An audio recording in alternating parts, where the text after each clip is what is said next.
Ladies and gentlemen, boys and girls, children of all ages, this is Josh Powers. And I am John Moore. And we're the hosts of The Cheap Seats, brought to you by Public House Media each and every Tuesday. We're here to talk sports. And anything else you can think of that has to do with sports. Bottom line is, we are your conduit. We are fans just like you. We're talking about the stuff that we know that you're talking about around the water cooler. Once you've finished listening to the following broadcast on Public House Media, we hope you'll come and check out our show, The Cheap Seats, every Tuesday on all of your favorite podcast platforms. You'll find us way up here in The Cheap Seats.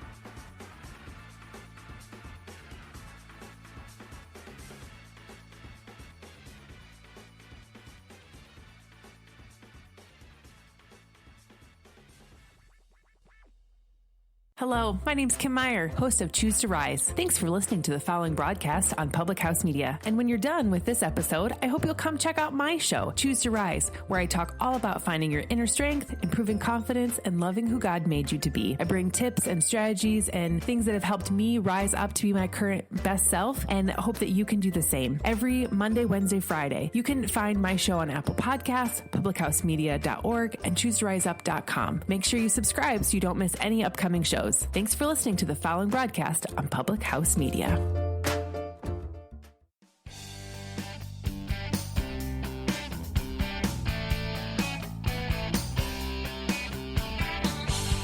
Hello. Welcome and thank you for joining the Confessions of a Military Spouse podcast. I am your host, Jenna. I'm a military spouse of almost 10 years, a health and fitness enthusiast, a mom, and a registered dental assistant. Again, thank you for being here with me today, and please share today's episode if you think anybody could benefit from hearing it or anything in this episode resonates with you. I love to see you guys sharing it. I also really appreciate any and all feedback, so if you have any feedback that you would like to leave me, you can email me at confessionsofamilspouse@gmail.com, or you can find me on Facebook at Confessions of a Military Spouse, or Instagram at Confessions of a Mil Spouse, or at publichousemedia.org. This episode is going to be a little different because it's not directly related to the military. It does have some aspects that I think most military spouses and even moms or people in general will understand and relate to, but it's not really advice regarding military life or experiences totally relating to the military life, but a little more of a glimpse into my personal life.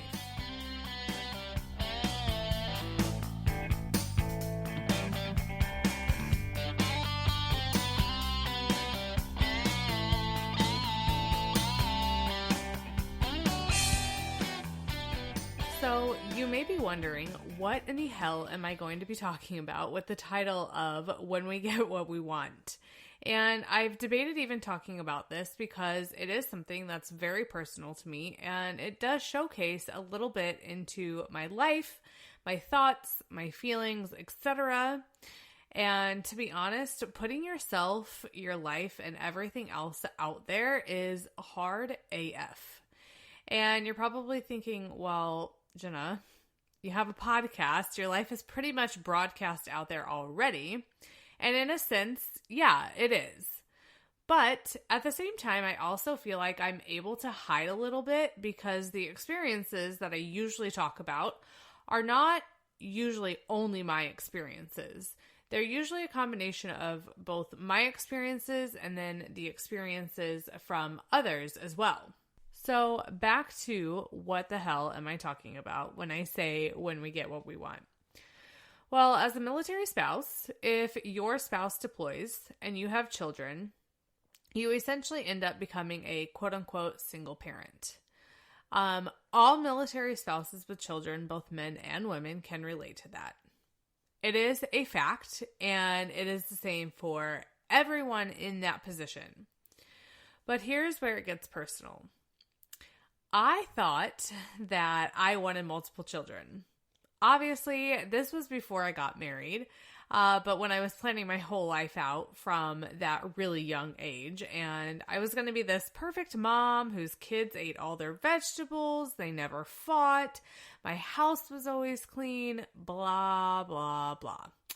You know, that fairy tale life that you create in your head when you're like, 9, 10, 12 years old? And then I got married.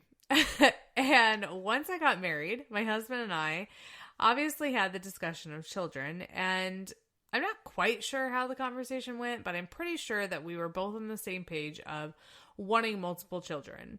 I have brothers, he has sisters, neither of us are only children or an only child, and I think that we just both wanted our children to have a similar experience that we did and to have siblings.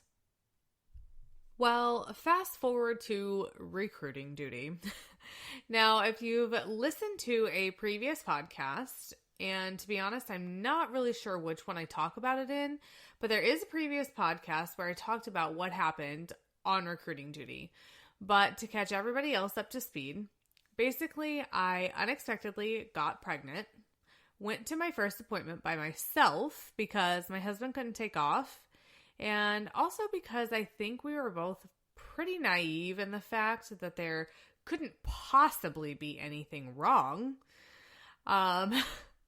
And looking back now, like, I giggle about it because I'm like, man, that was so young and naive. But anyway, but I went to this appointment by myself, and there unfortunately was no heartbeat. And it ended up being a molar pregnancy, and I had to have surgery to have the tissue removed. We had to wait a year before we could try again for another baby. And to be honest, it was the most agonizing year of my life. But we waited our time and then finally got pregnant with our daughter, who we have now, and her name is Ella. Now, why is any of this pertinent to this particular episode?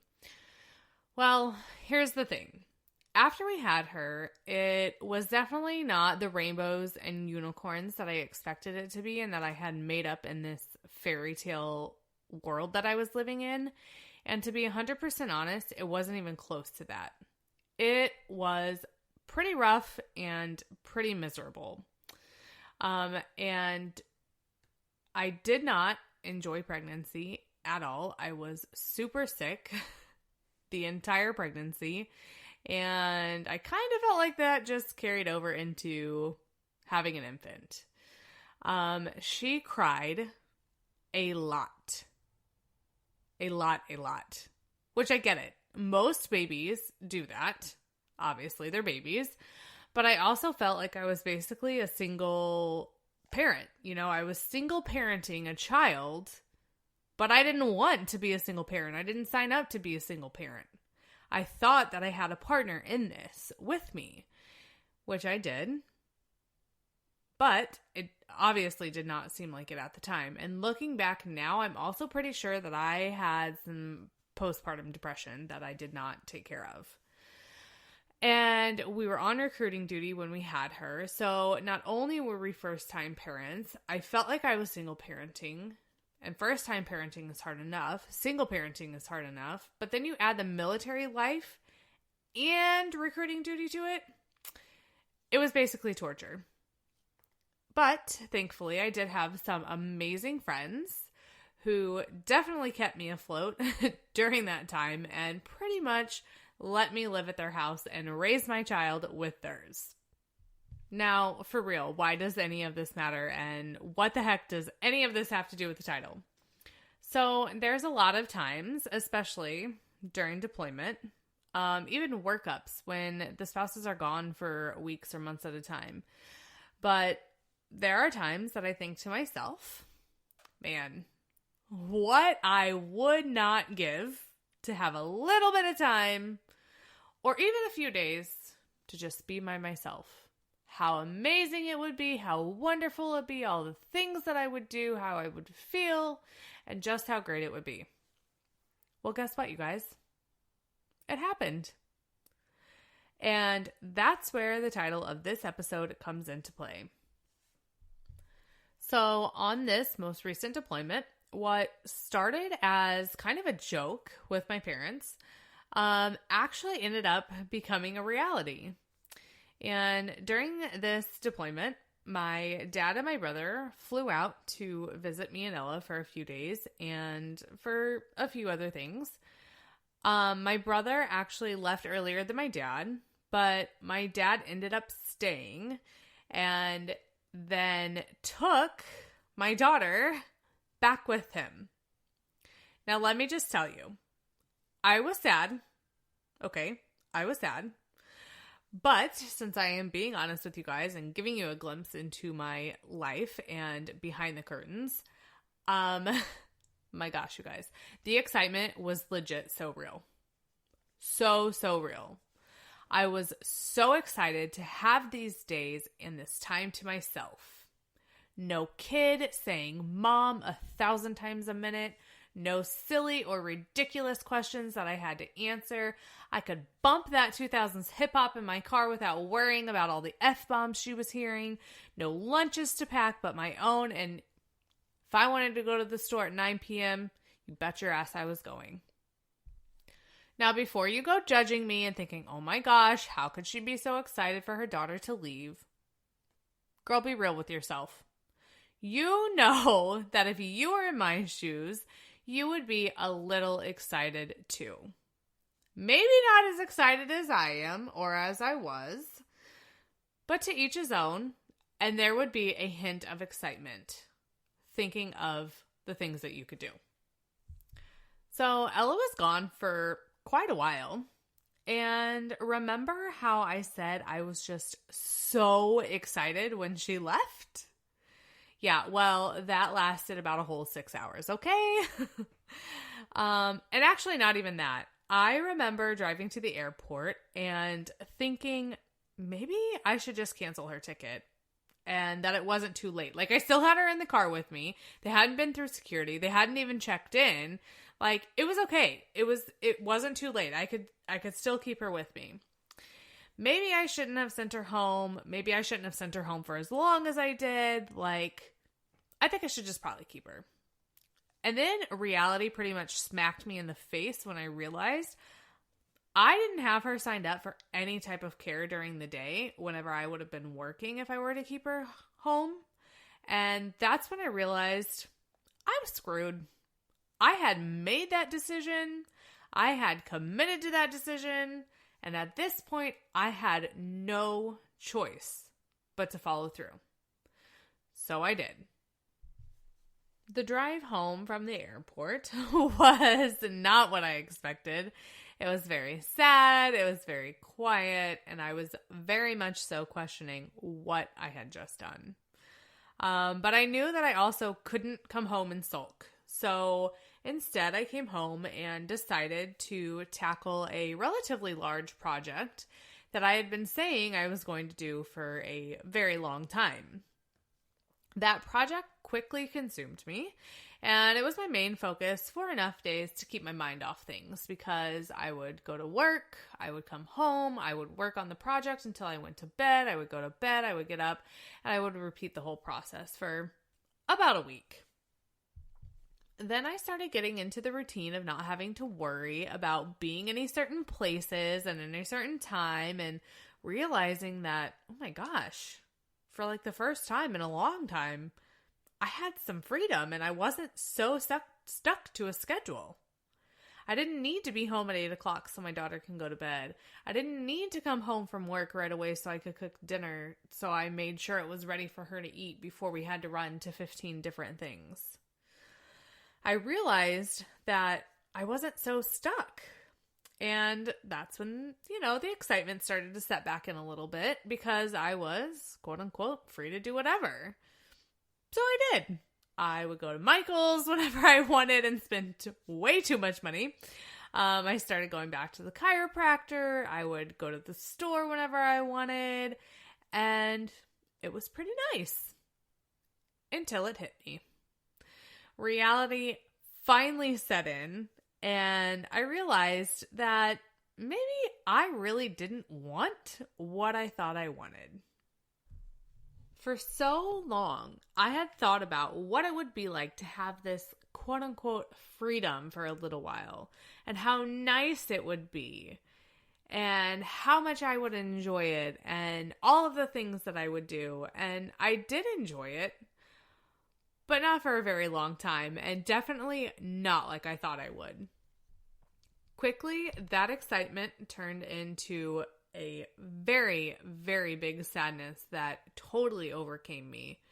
And sure, it was nice to be able to come and go as I please and hang out with friends without breaking up kids' fights and, everything, cleaning up their messes and all of the other stuff that you have to do whenever you're with your friends trying to hang out, but you have to manage your kids too.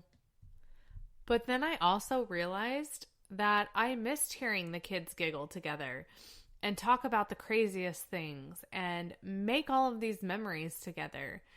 And I realized just how sad I was not hearing mommy, mommy, mommy 1,000 times a minute and not reading that bedtime story every night, and just how much I missed those little kisses and just hearing her say, "I love you, mommy," when she knew she was in trouble.